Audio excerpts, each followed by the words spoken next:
రోజు జాగారం ఉపవాసం ఎందుకు చేస్తారో తెలుసా?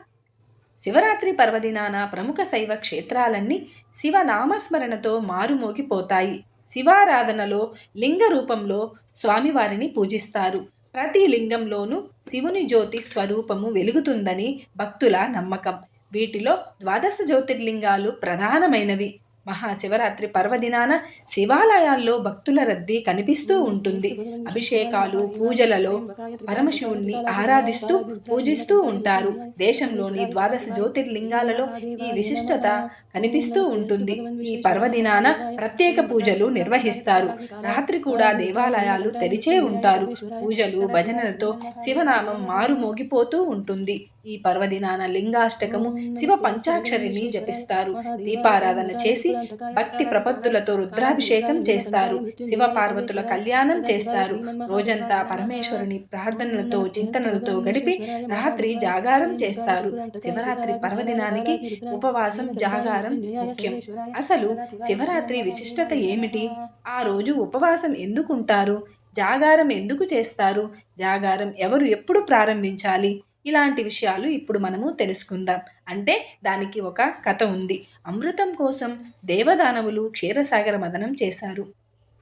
అప్పుడు అమృతం కంటే ముందు హాలాహలం పుట్టింది. హాలాహలాన్ని అలాగే విడిచిపెట్టేస్తే అది ముల్లోకాలను దహించేసే ప్రమాదం ఉండడంతో దేవదానవులు అందరూ భయాందోళన చెందారు.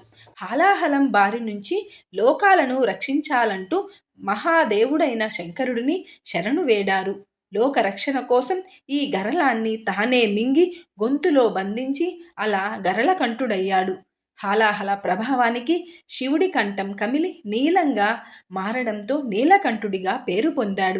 గరళాన్ని గొంతులో బంధించడం వల్ల అది శివునిలో విపరీతమైన తాపాన్ని పుట్టించసాగింది. ఆ తాపాన్ని తగ్గించుకోవడానికి క్షీరసాగర మదనంలో పుట్టిన చంద్రుడిని తలపై ఉంచుకున్నాడు. నిరంతర తపోపశమనం కోసం గంగను కూడా నెత్తిన పెట్టుకున్నాడు ఆ పరమశివుడు. అయినా శివుడిని హాలాహల తాపం ఇబ్బంది పెడుతూనే ఉంటుందట. అందుకే భక్తులు నిత్యం శివలింగానికి అభిషేకం చేస్తూ ఉంటారు. హాలాహలం మింగినప్పుడు దాని ప్రభావానికి శివుడు మూర్ఛిల్లాడట. ఆందోళన చెందిన దేవతలు అందరూ శివుడికి మెలకువ వచ్చేంత వరకు జాగారం చేశారట. అందుకే ఏటా మాఘ బహుళ చతుర్దశి నాడు వచ్చే మహాశివరాత్రి రోజున భక్తులు ఉపవాసం చేసి జాగారం ఉంటారట. జాగారం ఉన్న సమయంలో శివనామ సంకీర్తనతో, జప ధ్యానాలతో కాలక్షేపం చేస్తారు. ఇదంతా మహాశివరాత్రి పర్వదినానికి గల పౌరాణిక నేపథ్యం.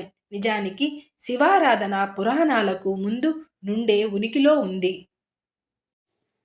ఇలాంటి విశిష్టమైన మహాశివరాత్రి పర్వదినాన మనమంతా స్వామికి యథాశక్తి అర్చనలు, అభిషేకాలు నిర్వహించుకొని స్వామివారి అనుగ్రహాన్ని పొందుదాం.